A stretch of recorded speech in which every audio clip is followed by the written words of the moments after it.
इतिहास में कुछ लड़ाई ऐसी भी लड़ी गई जिन्होंने पूरी दुनिया को झकझोर के रख दिया। और वर्ल्ड वॉर 1 ऐसी जंग थी जिसमें यूरोप समेत एशिया और अमेरिका ने भी भाग लिया। इस वॉर को लड़ने के पीछे कई कारण थे, लेकिन इसका सबसे बड़ा कारण एक गोली बनी। वो गोली जिसने ऑस्ट्रो हंगेरियन के होने वाले राजा को हमेशा हमेशा के लिए गहरी नींद में सुला दिया। इस एक गोली ने अपना ऐसा असर दिखाया कि पूरी यूरोप का नक्शा ही बदल गया। लेकिन सोचने वाली बात यह है कि आखिर कैसे एक गोली के चलते पूरी दुनिया इस लड़ाई में शामिल हो गई। At the outbreak of the First World War, the government is worried about sensitive information being leaked to the enemy. Over 13 lakh Indian soldiers served overseas for the British during the First World War. But when the Germans started sinking American ships and American merchant seamen's lives were being lost, then that really forced America's hand. Over 9 million soldiers and an unknown number of civilians lost their lives.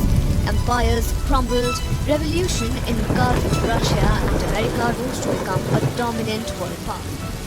World war 1 को हम European war और great war जैसे नामों से भी जानते हैं। इस वॉर में मास डिस्ट्रक्शन को देखते हुए इसे ये सारे नाम दिए गए। वर्ल्ड वॉर 1 से पहले भी दुनिया में कई लड़ाइयाँ हुई थी, लेकिन इससे पहले कभी इतने बड़े लेवल पर करोड़ों लोगों की जान नहीं गई थी। ऐसा पहली बार हुआ था जब करोड़ों लोग बेघर हो गए और बड़े से बड़े देश टूट गए थे। लोगों का मानना तो ये भी था कि इस जंग के बाद दुनिया में कभी कोई इतनी बड़ी जंग नहीं होगी और इस जंग से यूरोप में जो भी टेंशन है वो भी खत्म हो जाएगी, जिस कारण इसे the war to end all wars का नाम भी मिला। लेकिन ऐसा हुआ नहीं। वर्ल्ड वॉर 1 ने दुनिया में एक और जंग का बीज बो दिया था। दरअसल वर्ल्ड वॉर 1 में ही एक घायल सैनिक को गोली नहीं मारी गई थी, केवल ये सोचकर कि ये पहले ही इतना घायल है, कर भी क्या लेगा। बेशक वो समय कुछ नहीं कर पाया, लेकिन आगे चलकर वही सैनिक द एडोल्फ हिटलर के नाम से जाना गया, जिसने वर्ल्ड वॉर 2 की शुरुआत की। लेकिन सोचने वाली बात यह है कि कैसे इस वॉर में दुनिया 2 भागों में बंटकर एक भयानक जंग करने निकल पड़ी। आखिर कैसे इस लड़ाई के चलते अमेरिका एक सुपर पावर बन गया और आखिर कैसे बड़े से बड़े एम्पायर इस जंग के अंत में बिखरने को मजबूर हो गए। सबसे पहले 1914 के मैप पर नजर डालते हैं, जहां एक तरफ आपको ऑस्ट्रिया हंगरी एम्पायर देखने को मिलेगा, जो एक समय पर इतना बड़ा था कि इसमें आज का Slovenia, Croatia, Bosnia and Herzegovina, Serbia, Romania, Ukraine, Slovakia, the चेक रिपब्लिक जैसे देश आते थे। यहाँ तक कि पोलैंड का कुछ हिस्सा और साथ ही साथ इटली का भी एक प्रोविंस 1918 से पहले इसी एम्पायर का पार्ट था। 1914 में ऑस्ट्रिया हंगरी एम्पायर का राजा, जिसका नाम एम्परर फ्रांस जोसेफ I था, उसने अपनी बढ़ती उम्र के कारण अपने भाई के बड़े बेटे आर्चड्यूक फ्रांस फर्डिनेंड को ऑस्ट्रिया हंगरी का होने वाला राजा घोषित कर दिया। जिसके बाद आर्चड्यूक ने अपने पूरे राज्य का कार्यभार संभालना शुरू कर दिया, जिसके लिए वो अपने देश में जगह जगह जाकर वहाँ का जायजा लेने लगा। इसी दौरान एक बार प्रिंस फ्रांस फर्डिनेंड और उनकी वाइफ सोफी को ऑस्ट्रिया हंगरी एम्पायर के साउथ में बसे बॉस्निया एंड हर्जेगोविना जाना पड़ा। बॉस्निया ऑस्ट्रिया हंगरी एम्पायर का पार्ट नहीं था, लेकिन बर्लिन की संधि के कारण ऑस्ट्रिया हंगरी एम्पायर को बॉस्निया के राजकाज को संभालने का हक मिला था। ऑस्ट्रिया हंगरी ने इस हक का फायदा उठाया और पूरे बॉस्निया एंड हर्जेगोविना को अक्टूबर 1908 में एनेक्स कर लिया। इस जबरदस्ती के राज से बॉस्निया के लोगों में काफी गुस्सा था। साथ ही ऑस्ट्रिया हंगरी एम्पायर के उत्तर में बसे सर्बिया कंट्री को भी बॉस्निया के एनेक्सेशन से एतराज था, क्योंकि बॉस्निया और सर्बिया दोनों ही राज्यों में स्लेविक लोग रहते थे। इसलिए बॉस्निया पर ऑस्ट्रिया हंगरी के कब्जे से सर्बिया खुश नहीं था। एनेक्सेशन के बाद से ही बॉस्निया में तरह तरह के रेवोल्यूशनरी ग्रुप्स बनने लगे थे। इन ग्रुप्स में से ही एक ग्रुप यंग बॉस्निया भी था। इस ग्रुप को ब्लैक हैंड के नाम से भी जाना जाता था, जो अपनी आज़ादी की डिमांड करते थे। अब जैसे ही इस ग्रुप को अंदाज़ा हुआ कि प्रिंस फ्रांस फर्डिनेंड बॉस्निया के दौरे पर आने वाले हैं, उन्होंने प्रिंस को जान से मारने का प्लान बना लिया। प्रिंस जब बॉस्निया गए तो रास्ते में उसी ब्लैक हैंड ग्रुप के 19 साल के मेंबर गैवरिलो प्रिंसिप ने प्रिंस फ्रांस फर्डिनेंड और उनकी वाइफ सोफी पर गोली चला दी। जून 28, 1914 को 11:15 पर बॉस्निया में ऑस्ट्रिया हंगरी के होने वाले राजा और उनकी वाइफ को सबके सामने मार दिया गया, वो भी एक 19 साल के लड़के के द्वारा, जिसका साथ सर्बिया ने दिया था। इसके बाद ऑस्ट्रिया हंगरी के chief of general staff Franz Graf Conrad von Hotzendorf और foreign minister Leopold Graf von Berchtold ने राजा को सजेस्ट किया कि इतना बड़ा हादसा होने के बाद हम आसानी से युद्ध में उतरकर खुलेआम सर्बिया पर कब्जा कर सकते हैं। हंगरी के राजा ने भी अपनी आर्मी चीफ की बात को एक्सेप्ट किया और सर्बिया को एक अनएक्सेप्टेबल अल्टीमेटम भेज दिया। इस अनएक्सेप्टेबल अल्टीमेटम में कई ऐसी शर्तें रखी गई थी जो एक स्वतंत्र देश के लिए मानना नामुमकिन था। इसमें पहली शर्त थी कि सर्बियन गवर्नमेंट दक्षिणी स्लेविक लोगों को यूनाइट करने के पॉलिटिकल कैंपेन से दूरी बना ले ताकि बॉस्निया ऑस्ट्रिया हंगरी का अधीन देश बनकर रह सके। चेतावनी में यह भी कहा गया था कि सर्बियन आर्मी एंटी ऑस्ट्रियन आंदोलनकारियों का साथ देना बंद कर दे और सर्बियन प्रेस और स्कूल बुक्स में ऑस्ट्रिया के खिलाफ एंटी ऑस्ट्रियन प्रचार करना छोड़ दे। इन सभी शर्तों में छठी शर्त कुछ यूं बनाई गई थी कि जिसे मानना सर्बिया के लिए बिल्कुल मुमकिन नहीं था। छठी शर्त में कहा गया था कि प्रिंस के हत्यारों के खिलाफ सीरियस इन्वेस्टिगेशंस चलाई जाए और इसमें ऑस्ट्रियन डेलीगेट्स को भी हिस्सा लेने का मौका मिल सके।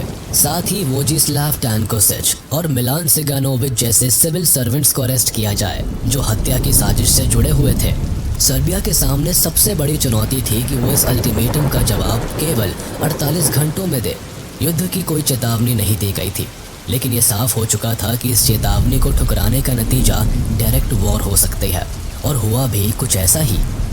25 जुलाई को सर्बिया ने अपना रिप्लाई भेजा और सर्बिया के डिमांड्स न मानने पर जुलाई 28, 1914 को ऑस्ट्रो हंगरी ने सर्बिया पर वॉर घोषित कर दिया। जब वॉर केवल दो देशों के बीच छिड़ा तो इसमें बाकी यूरोपियन और तो और एशियन कंट्रीज ने क्यों छलांग लगा दी। 1914 का समय वो दौर था जब सारे यूरोपियन कंट्रीज अपनी टेरिटरी को मजबूत कर रहे थे। सभी अपनी मिलिट्री को स्ट्रांग बनाने में लगे थे। देशों ने युद्ध के लिए पहले से ही तैयारी कर रखी थी, जिसके कारण सभी देशों ने एक दूसरे के साथ अलायंस बनाना शुरू कर दिया था। 1914 तक सभी देशों ने आपस में अलायंस की हुई थी, जिसमें दो अलायंस सबसे अहम थी। पहली ट्रिपल अलायंस जो कि जर्मनी, ऑस्ट्रो हंगरी और इटली के बीच हुई थी। इसके अकॉर्डिंग अगर इन तीनों देशों में से किसी के ऊपर भी कोई और देश हमला करता है तो ये आपस में मिलकर उसके खिलाफ लड़ेंगे।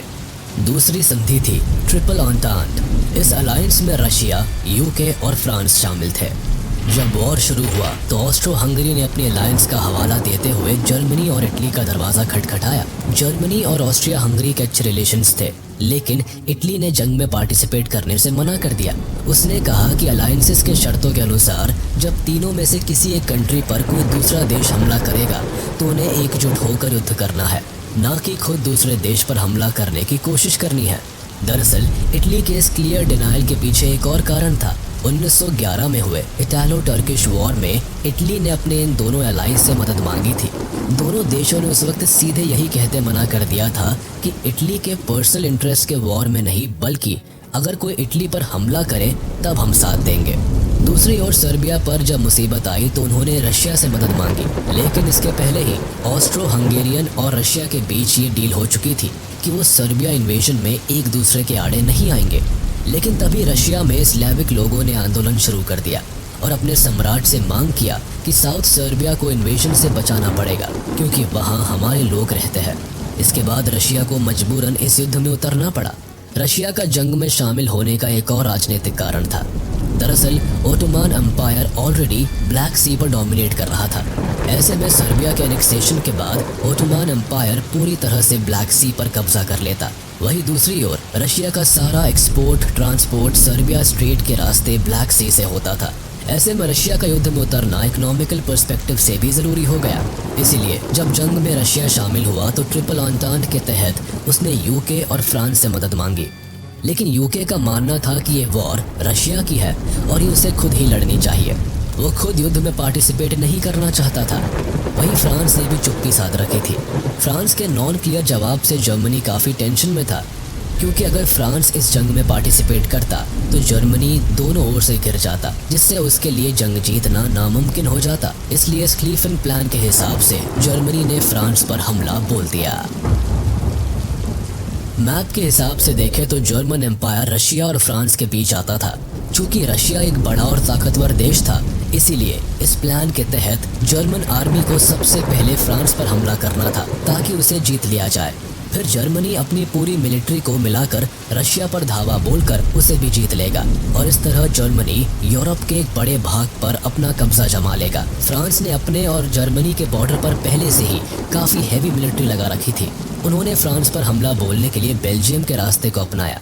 ऐसे में बेल्जियम जर्मनी को उनके देश में घुसने की इजाजत नहीं देता, जिससे जर्मनी बेल्जियम पर हमला कर देता है। यूके और बेल्जियम के बीच सालों पहले लंदन की संधि साइन हुई थी, जिसके अकॉर्डिंग अगर कभी भी कोई बेल्जियम पर हमला करेगा तो यूके उसकी मदद करेगा। तो बस एक तरफ यूके बेल्जियम के सपोर्ट में वॉर में शामिल हो गया और दूसरी तरफ जब रशिया ने देखा कि जर्मनी फ्रांस पर अटैक करने के लिए बेल्जियम को इन्वेड कर रहा है, तो दूसरी तरफ से रशिया ने जर्मनी पर अटैक कर दिया और इस तरह यूरोप का एक बड़ा हिस्सा युद्ध में उतर पड़ा।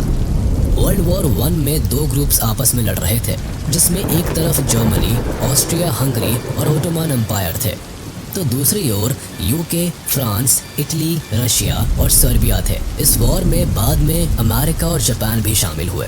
उस समय यूके दुनिया में लगभग 25% जगह को अकेले अपने कब्जे में लेकर बैठा था, जिस कारण यूके और जर्मनी की टेरिटरीज और कॉलोनीज ने भी इस वॉर में पार्टिसिपेट किया, जिसमें New Zealand, South Africa, Rhodesia, Romania, Greece, Belgium, Canada, Serbia, Portugal, Montenegro और पोलैंड जैसे देश शामिल थे। इंडिया ने भी इस वॉर में पार्टिसिपेट किया था, क्योंकि उस समय इंडिया पर यूके का राज था, जिस कारण यूके ने अपने सोल्जर से भी ज़्यादा इंडियन सोल्जर्स को वॉर में भेजा। वॉर के दौरान जर्मनी ने अपने सभी सबमरीन्स को पानी में उतार दिया था, जो यूके की नौसेना को उड़ाने का काम करने लगे। लेकिन गलती से जर्मनी ने यूके की एक ऐसी नेवल शिप को टारगेट कर दिया जिसमें अमेरिका के 128 पैसेंजर्स यूके से अमेरिका जा रहे थे और अटैक के कारण वो सभी मारे गए। जर्मनी ने अमेरिका से इस बात के लिए माफ़ी भी मांगी थी, लेकिन उसका कोई फायदा नहीं हुआ और इसके बाद अब वॉर में अमेरिका भी शामिल था। पहले तो जर्मनी काफ़ी स्ट्रांग देखा गया, फ्रांस में तो ये पेरिस तक पहुंच भी गए थे, लेकिन यूके और अमेरिकी सैनिकों ने वहां जर्मनी की आर्मी को खदेड़ दिया। रशिया में वर्ल्ड वॉर 1 के आखिरी कुछ दिनों में काफ़ी क्रांति होनी शुरू हो गई। रशिया में उसी दौरान अक्टूबर रेवोल्यूशन भी देखा गया था, जहां लेनिन ने रशिया की सत्ता को अपने हाथ में ले लिया और वॉर से बैकआउट कर लिया। इस बैकआउट के लिए लेनिन ने जर्मनी के साथ एक ट्रीटी भी साइन की थी, जिसके बाद रशिया ने वॉर से एग्जिट कर लिया। वहीं जर्मनी की भी वॉर के एंड तक काफ़ी हालत खराब हो गई थी। जर्मनी के लोग अपने ही देश में एक दूसरे के खिलाफ लड़ने लगे थे, जिसके कारण जर्मनी काफ़ी कमज़ोर होता चला गया और आखिरी में जर्मनी ने आत्मसमर्पण कर दिया। जर्मनी ने 11 नवंबर 1918 को अपने हथियार डाल दिए और वर्ल्ड वॉर 1 का अंत हुआ। 28 जुलाई 1914 से लेकर 11 नवंबर 1918 के बीच वर्ल्ड वॉर 1 लड़ी गई। 4 साल की लगातार लड़ाई ने कई देशों को खत्म कर दिया। वॉर के बाद हर तरफ लोगों की नज़रों में एक खौफ देखने को मिला। हर तरफ केवल तबाही और धूल ही धूल थी। इस वॉर में कोई जीता, कोई हारा, लेकिन अपनों को दोनों तरफ के लोगों ने खो दिया था। यहाँ एक बात समझना ज़रूरी है कि सिर्फ अलायंस ही वर्ल्ड वॉर 1 का कारण नहीं था, बल्कि इस वक्त यूरोप में नेशनलिज्म, इंपीरियलिज्म और मिलिटरिज्म भी अपने चरम पर थे। राष्ट्रवाद होना तो कोई गलत बात नहीं थी, लेकिन यहाँ का नेशनलिज्म कुछ ऐसा था जहाँ राजा से लेकर प्रजा तक के मन में सिर्फ एक ही बात थी कि सिर्फ उनका देश महान है और अच्छा है, बाकी के सारे देश इंफीरियर है, निचले दर्जे के है। जहाँ इन देशों का मानना था कि पूरी दुनिया उन्हीं के महानता के नीचे रहे, सिर्फ उन्हें ही राज करने का हक है। अब राज करना ऐसे तो संभव था नहीं। अब एक एम्पायर की मिलिट्री से भी इन देशों को शांति नहीं मिली, तो इन्होंने दूसरे देशों के साथ मिलकर अलायंस बनाई, जो कि वर्ल्ड वॉर होने का सबसे बड़ा कारण बना। ना तो ये अलायंसेस होती और ना ही ये देश एक दूसरे पर वार करते। अलायंसेस की बात तो हम कर ही चुके हैं, अब बात करते हैं नेशनलिज्म की। नेशनलिज्म 1914 के समय में वॉर का एक बड़ा कारण था। वो ऐसे कि सभी देश सिविलियंस के मन में न्यूज़पेपर के जरिए ज़्यादा से ज़्यादा देश प्रेम जगाने की कोशिश कर रहे थे, जिससे लोग नेशनलिज्म की भावना से मिलिट्री ज्वाइन करें और वॉर में पार्टिसिपेट करें। उस समय नेशनलिज्म को इतना ज़्यादा सपोर्ट किया जाने लगा कि घर घर से लोग आर्मी में भर्ती होने के लिए मोटिवेट होने लगे।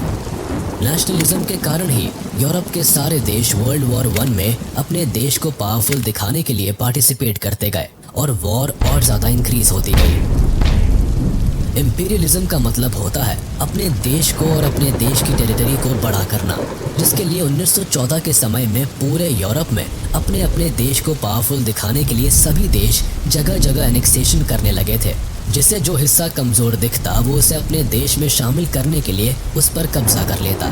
इस कब्जे के पीछे केवल अपने देश की टेरिटरी इंक्रीज करना नहीं, बल्कि कब्जा किए हुए देश की वेल्थ को लूटना भी आता था, जैसे ब्रिटेन ने किया था। ब्रिटेन ने भारत को सोने की चिड़िया के रूप में देखा और उस पर कब्जा कर लिया, जिससे भारत के पैसे और रिसोर्सेज से ब्रिटेन अपनी झोली भर सके। तो बस वर्ल्ड वॉर से पहले पूरे यूरोप की नजरें अफ्रीका और एशिया पर थी। सभी यूरोपियन देश अफ्रीका और एशिया के ज्यादा से ज्यादा हिस्से पर कब्जा करना चाहते थे, जिसमें सबसे ज्यादा आगे ब्रिटेन था। ब्रिटेन के पूरे दुनिया में उस समय सबसे ज्यादा कॉलोनीज थी, जिसके कंपटीशन में बाकी देश भी लगे थे। ये कंपटीशन भी आगे चलकर वॉर का एक बड़ा कारण बना, क्योंकि सभी देश आपस में कम्पीट करने में इतने मग्न हो गए थे कि वो किसी भी हद तक जाने के लिए तैयार थे।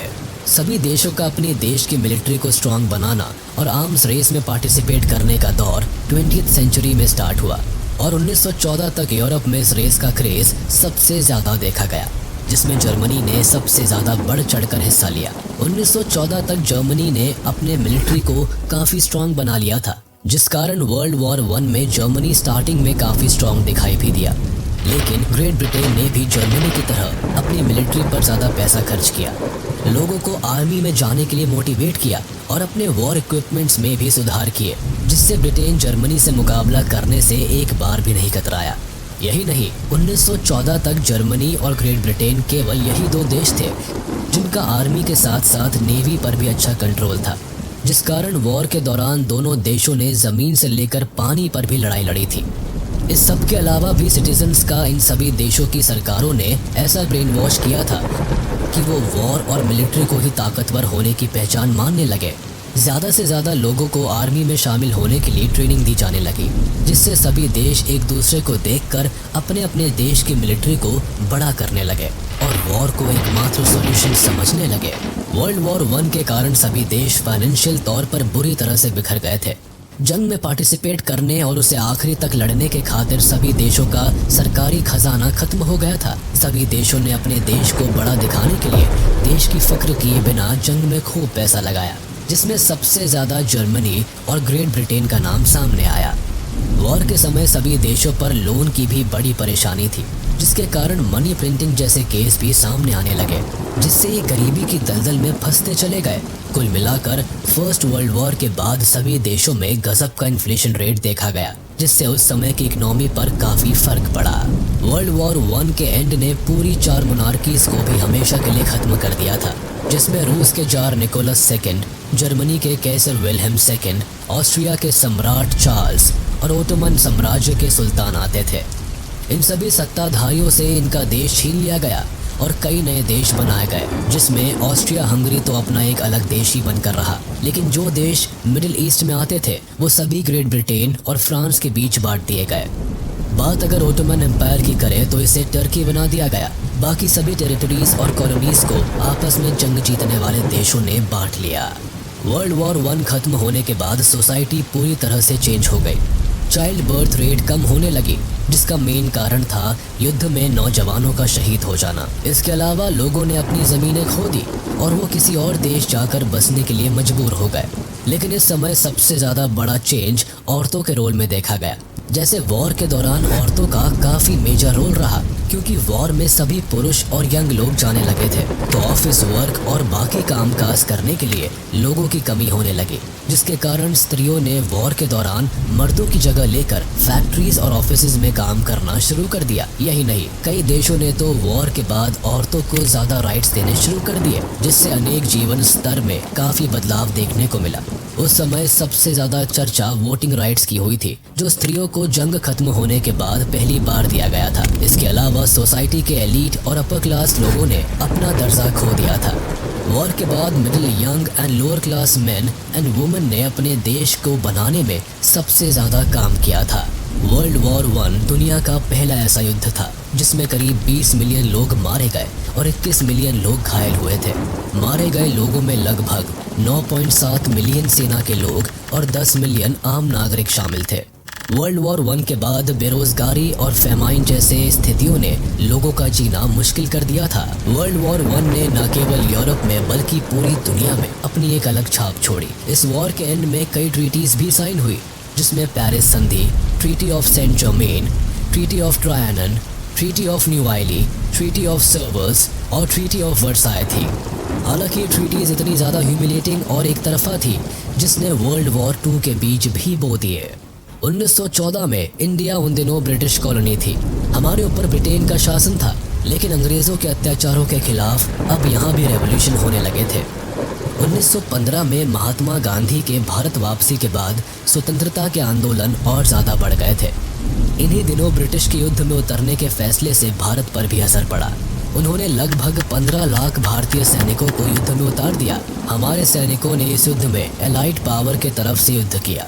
जहां अंग्रेजी सेना यूरोप के थोड़े आसान युद्ध के मैदानों में और बेसिस में लड़ रही थी, वहीं हमारे सैनिकों को ज़्यादातर अफ्रीका और मिडिल ईस्ट कंट्रीज में भेजा गया। भारतीय आंदोलनकारियों को लग रहा था कि शायद वर्ल्ड वॉर 1 में कोऑपरेट करने से अंग्रेज हमें इंडिपेंडेंट कंट्री बनाने देंगे, लेकिन ऐसा कुछ नहीं हुआ।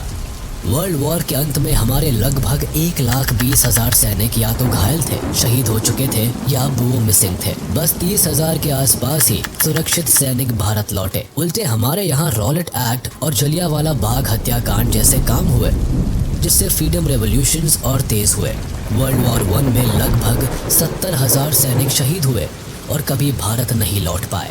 शहीदों के सम्मान में ही अंग्रेजी सरकार ने तब दिल्ली में ऑल इंडिया वॉर मेमोरियल बनवाया, जिसे आज हम इंडिया गेट के नाम से जानते हैं। हमें उम्मीद है कि आपको हमारा ये वीडियो पसंद आया होगा। आगे हम और भी ऐसे ही इंफॉर्मेटिव वीडियोस आपके लिए लाते रहेंगे। तब तक के लिए हमारा वीडियो लाइक कर दे और ऐसे ही इंटरेस्टिंग वीडियोस के लिए इसे सब्सक्राइब कर ले।